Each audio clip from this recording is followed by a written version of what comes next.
Hello guys, welcome to another YouTube video. We're going to go over some trip reports again today. It's going to be a different class of drugs than the ones we've done previously. However, those were primarily psychedelics.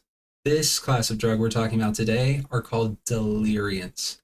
As the name suggests, deliriants cause a state of delirium in the users where the hallucinations they perceive are extremely vivid.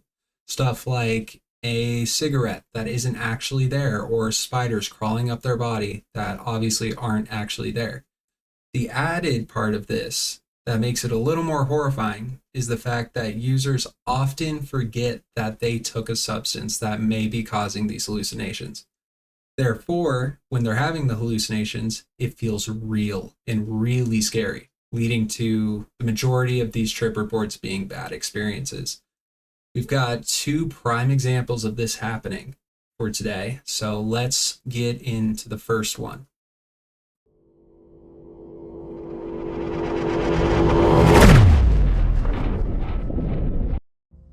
When I was 18, I was in a strange place in the world. I was homeless, penniless, and with no real ambition to pull myself out of the gutter. Although I was without the basic necessities of food and shelter, I had a steady supply of drugs that were dispensed, I suppose, out of sympathy by many of my friends. I went to sleep hungry and cold every night, but never sober. One evening, before I left a party to hit the streets to find a broom closet or stairwell to lay my head on, a guy I barely knew gave me a large freezer bag full of brown, spiky pods. What are these? Jimson weed. The seeds will make you trip. Maybe you can sell them. I do not want them. He told me to split the pod open and eat half of the seeds if I really wanted to trip hard. To me, that meant eating the whole pod, since I always found recommended dosages to be unsatisfying. I chose not to dose that night, since I was already tired and afraid I might fall asleep before the trip kicked in. I slept in a building gutted by a fire a few years before, and the freezing November air woke me just before dawn. I got up and walked into town to raise my body temperature and avoid hypothermia. This was my daily morning ritual. Obviously, 5 a.m. in a small city offers very little in terms of recreation, so I decided it was the right time to open the door of perception and begin my day with a psychedelic breakfast. I chose the largest pod in the bag, which was also the darkest in color. I was told afterward the most potent seeds are the deepest brown. The seeds were terribly bitter, and many of the shells got stuck in my teeth. I managed to finish the entire pod with a little help from a public water fountain. I watched a beautiful sunrise from the roof of an apartment building, constantly waiting for the effects of the Jimson weed to take effect. I can't say how long I sat until the seeds started working, but the first noticeable signs came in the form of extreme thirst and general physical discomfort. Finding the feelings of seeming dehydration too strong to ignore, I went to a nearby McDonald's for free ice water. It must have been after 9 because the only people in the restaurant were old guys getting free refills on senior discounted coffee. I sat in a booth in the back corner, sipping water through a cracked straw, watching the thirsty elderly redneck parade. It didn't take long for me to realize I was entering into a very hallucinogenic trip. The fact that I hadn't eaten a real meal in a week and I was sleep deprived probably added to the drug's intensity, but I can't imagine a big dinner in a full 8 hours would have made too much of a difference for me. Unlike the onset of an E or acid trip, my mental state was very comfortable, but my physical condition felt quite unhealthy. The heavy sense of inebriation was quickly followed by powerful, disorienting visuals. Though they weren't disturbing, they seemed as clear as sunlight. Black cats milled about the floor in front of me, so numerous I couldn't even see the tile. They appeared wet and angry. There was a deep crimson blood dripping from the ceiling above. Everything was technicolor. The sense of detachment was strong, but it didn't feel strange. Each hallucination flowed into the next one. I was holding a very old Bible in my lap. I couldn't figure out how to open it. Soon, it started to leak blood too. The more I struggled, the more it bled. As soon as I realized my efforts were futile, the book materialized into the air around me. It didn't seem strange to me. When I analyzed the room again, it was a bustling, futuristic metropolis. It appeared very large and very alien, with shining chrome and flashing lights everywhere. I began to feel discomfort and the strong urge to urinate simultaneously. I staggered into the bathroom and vomited in the closest urinal, right in front of an Amish man. Now, I live in south central Pennsylvania, so it's very possible that he was really there, but considering my state and other people's accounts of Datura-induced visuals, I suspect he was just a hallucination. I do know that I relieved myself somewhere in the bathroom and left through the side exit adjacent to the bathroom door. The street outside was a scene of World War II ravaged Europe. I don't know which country, but everyone on the street was garbed in Nazi military uniform. I felt very threatened. I ran into the alley behind the parking lot and hid behind a pine tree. The anxiety soon ebbed, but the thirst and need to urinate returned. I knew I needed a comfort zone, a place I could relax in. A friend lived nearby. I walked to his apartment complex and stood in front of the stairwell. The same crimson blood from the McDonald's was cascading down the steps. It began to rise over my shoes, up my legs. A heavy sense of vertigo came over me. There's a memory gap between the stairs and my friend's apartment, but I ended up on his couch watching dolphins dive through the wall in a seamless loop. During my time there, I experienced the typical non-existent cigarette search and the disappearing person puzzle. I visited the bathroom many times, but eliminated very little. The sense of dehydration was unbearable. There was no comfort. I didn't recognize the people in the room. I asked the person closest to me where Bill was. "Bill's not here," was the return. I closed my eyes to escape the growing sense of panic, but when my eyelids shut, all I saw was a new room with new people. Where was I? I tried to reopen my eyes, but it only revealed another room with yet more strangers. This went on and on. I didn't know if my eyes were open or shut. I didn't know where I was, what time it was, or what was happening. My panic turned into sensory collapse. Everything bled together and I felt a deep spiraling sensation engulf me. I lost all visual capabilities, but I still had a very real sense of touch. I was trapped in a small metallic box. It made perfect sense to me at the time. I was dead. This was hell. There were no demons, no hellfire, or brimstone, just a deep, complete feeling of darkness and hopelessness. This was the never-ending void. Not at all how I had imagined it, but worse than I thought it could have ever been. I've had feelings of infinite emotion on acid trips and sensations of universal truth in ketamine holes, but this was the most profound reality I had ever experienced. My whole existence was put into perspective, and I was being punished for wasting the gift of life. I blacked out at some point in the box and woke up in my friend's apartment the next day. He said I was out for about 8 hours. The physical effects wore off about a day later, but the psychological impression is yet to fade. Datura is boundless. Datura is powerful beyond words. Datura is poison.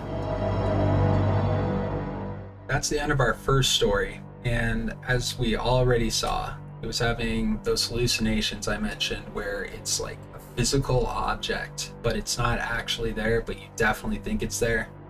The concept of being dead has come up over and over in trips in my past personal experiences, but I feel like on Datura it would be far more convincing, and it seemed like it was. I really hope you're starting to understand that this plant isn't fun.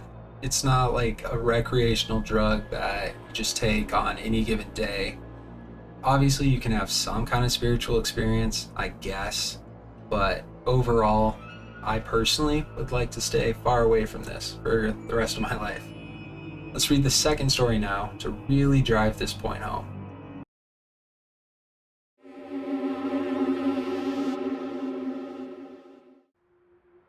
Ever since I heard of Datura from a friend at school a few years ago, I've always tried to get a hold of some, asking dealers I knew from around town.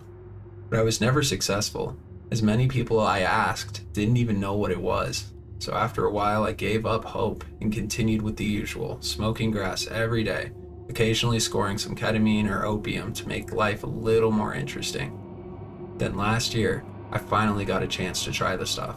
One of my friends told me he had gone to stay with his grandparents for a week and noticed a plant near their house that looked a lot like Datura. So we went over to it, and sure enough, he saw the small spiky pods growing near the bottom of the plant. He himself didn't want to try any because he always feared any sort of hallucinogen because of his risk of a bad trip, but knew I had been wanting to try it for quite some time. So he picked off one of the magical pods and wrapped it up in cellophane and brought them back for me. The bastard wouldn't hand them over unless I paid him $20, but I figured it would be well worth it. I couldn't wait to try them. The first thing I did was found someone who would be a sitter for me, and that sitter was the most trustworthy friend I know. Let's call him Steve. I asked my mom if he could sleep over, and she said it was fine. So the next day, Steve came over around noon, and I got the seeds out of the pod and counted 37 in total. I heard it only took like 10 or 15, and I wanted to have some more so I could trip another time, or sell them, so I decided to take 15 seeds.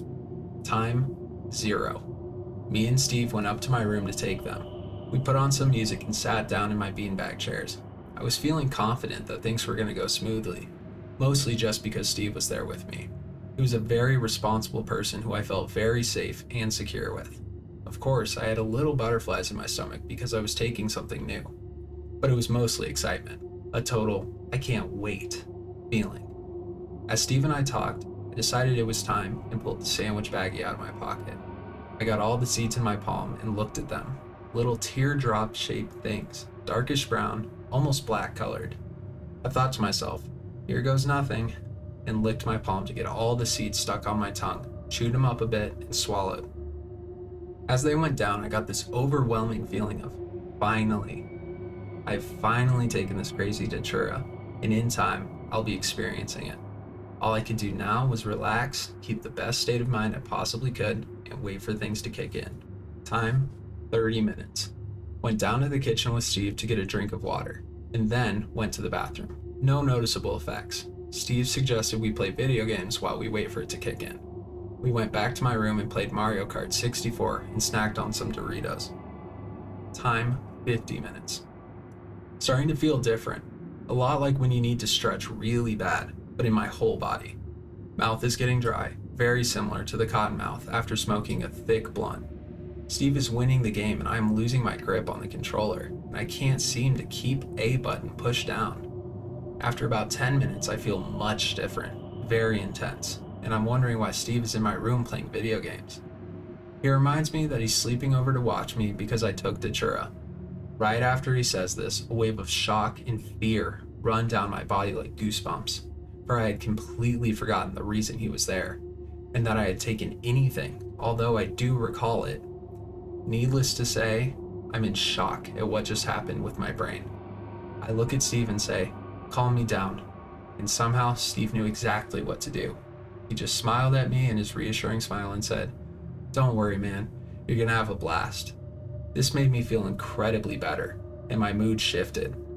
After this, things seemed to go back to normal, and I asked Steve to stop playing video games and go downstairs with me. We go downstairs into my kitchen, and I pull a full pitcher of cherry Kool-Aid from the fridge. Steve got 2 glasses. Then we went into my living room and sat down on the couch. I poured the both of us a glass and we sip it while watching TV. After I finish my glass, I pick up the pitcher and gulp it down halfway. I'm very thirsty, but the drink doesn't seem to quench my thirst at all. It seems to glide over the surface of my mouth, leaving it dry still. I now just try my best to ignore it and continue watching TV. Time, 1 hour, 30 minutes. I tell Steve I'll be right back and walk to the bathroom. While I piss, I look at this picture above my toilet. It's a cartoon of a polar bear lying on its back in the water, holding a wine glass like it fell asleep from being drunk. The concept makes me want to laugh. It seems like the dumbest cartoon in the world to me, and its location is just as random as its contents. I think to myself, why the fuck do we have a picture of a drunk polar bear in our bathroom? For some reason, this seems near hysterical to me. I walk out of the bathroom and go back to the couch with Steve. As soon as I sit down, my mom walked out of the kitchen and tells us she's going to work and to behave. She'll be back around 10. Steve and I say goodbye and she leaves. Perfect. Now we have the house to ourselves. Time, 2 hours. Nothing much more seems to be happening. I've finished the pitcher of Kool-Aid and gone to the bathroom 2 more times. Steve says to go to the kitchen and refill the pitcher with water in case I feel like I'm going to dehydrate. It seems like a responsible idea, so I go into the kitchen and refill it with water and put ice cubes in it. I walk back into my living room and find Steve has left and the TV has been turned off. The entire house is dead silent. Then I hear the TV go back on, but the screen is blank and I hear Steve saying, "Hey, I'm over here." I realize that he's calling me from out in my backyard, so I put my shoes on and go outside. At first, I scanned my backyard for him, but couldn't see him, and I couldn't hear him anymore. I suddenly get the idea that Steve had come over for a hide-and-seek game. At this point, I have absolutely no idea that I've taken anything, by the way. So I run into the yard looking around for him. Then, I speak. Come out, wherever you are." Right when I say this, my voice sounds very different, like a person who has gone totally insane. This starts to scare me very much, and Steve is nowhere to be found. I look way across to the other end of my yard. My yard is only about 100 foot by 200 foot, but now it was a soccer field size. And at the other end, I see my dog's pen, a fenced-in area in the corner with all my friends who were straight edge that stopped being friends with me when I started smoking pot. I haven't seen them in so long, so I run towards the pen. They look just as happy to see me as I am to see them, and they let me into the pen. We start talking, and to my surprise, one of them pulls out a blunt out of nowhere and sparks it. I'm naturally amused, but shocked. Then they start to explain to me that they came to see me because they all got into the game and don't think drugs are that bad after all. On the outside, I'm pleased to hear this, but on the inside, I begin to get feelings of untrust. These bastards abandoned me years back. I don't show any unpleasant feelings on the outside, and I continue to be cheery with them, although I keep a state of mind not to trust anybody here. They pass me the blunt, and I take a super long hit and hold it in super long and blow out. After it went around a few times, we all spark a cigarette and increase our high. We just keep talking and talking. It seems like time has stopped. How long can people just sit here and talk? It's been hours, I think to myself. Strangely enough, I am still puffing on the same cigarette, but don't notice anything unusual about it. Then, I drop my blunt and it falls under the chair I'm sitting on.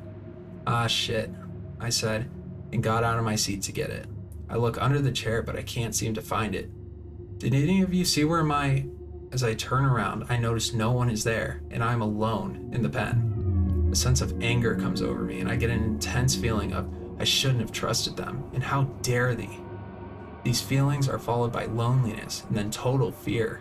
I need to get out of this pen and go back to the house. I walk back to my house across the long field, and it seems to take even longer to go back than when I had come out. Next thing I know, I'm back in my kitchen, lying on the floor, very sweaty. Steve is there sitting on the kitchen counter. My focus is very blurred and off, and I feel very confused about why he's there on the counter and I'm on the floor. But every few moments I kind of snap back into reality and know exactly what's going on. Then snap back into delirium and totally forget everything. Next thing I know, it's already 6:46 a.m. and I'm running late. My mom tells me I only got a half hour to get ready or I'll get a Saturday detention. I scramble out of bed and run into the bathroom to take a shower. I suddenly realize how much school is gonna suck because I forgot to do my homework and I have an oral presentation due today. All these thoughts make me panic, and I know there's no way out of this because I already skipped school 3 times this year and got caught, and I can't skip another day or I'll have to go to court. I get out of the shower and dry off as quickly as I can. Then I run into my room and get dressed and go downstairs to the kitchen. Right then, I noticed something was wrong. The clock said 1 a.m. and the calendar was on July. Nobody was up. My mom was asleep and had been asleep. She didn't wake me up for school. I did not have school in the summer. I wished I was dreaming, and the thoughts in my mind were on the brink of driving me insane. All I remember after this is running back up into my room in total panic, ready to cry and scream. And if one more weird thing happened, I was going to commit suicide. I then woke up in my bed with Steve on the floor watching me. He looked very concerned and asked if I was okay now, if I was still tripping. I didn't know what to say to him, because right then, I could still be tripping for all I know. It was 5 p.m. the next day. I had a bad headache and couldn't focus on anything, and my whole body was in this dreadfully uncomfortable state.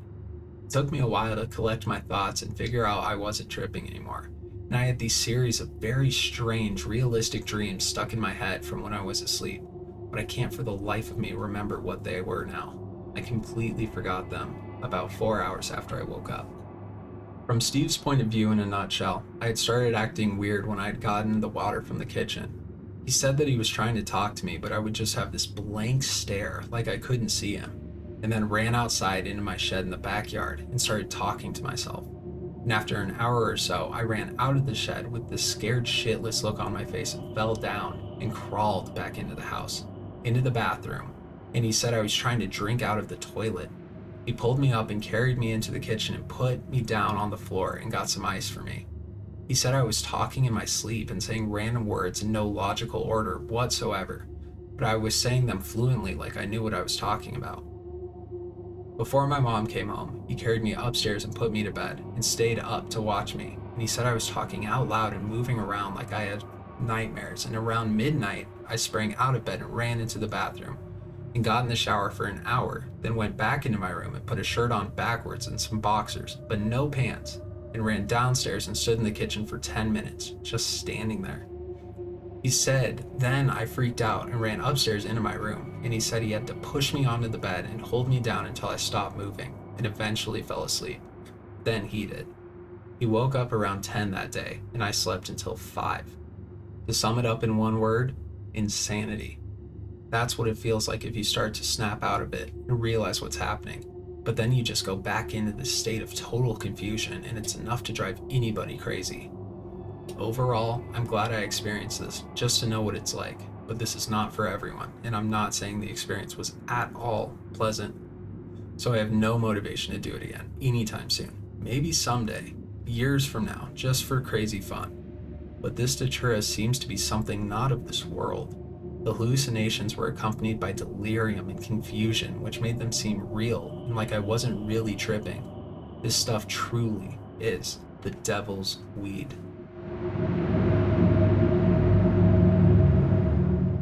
Alright guys, that was the second trip report for the video and the last one. I hope that really showed the time warping effects that these deliriant drugs can have. I'm usually a pro-experimentation guy, right? But I can confidently say just don't do deliriants.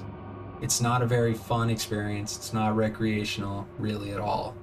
And you can actually mess yourself up. You can get yourself in really bad positions because of these drugs, all for very little gain. There's so much out there you can do other than this. So I encourage you to find other things if you are absolutely going to explore substances. Other than that, let me know what you guys thought about the video in the comments below. Give me any suggestions or ideas for another video for another day. Other than that, I'll see you guys next time. Bye.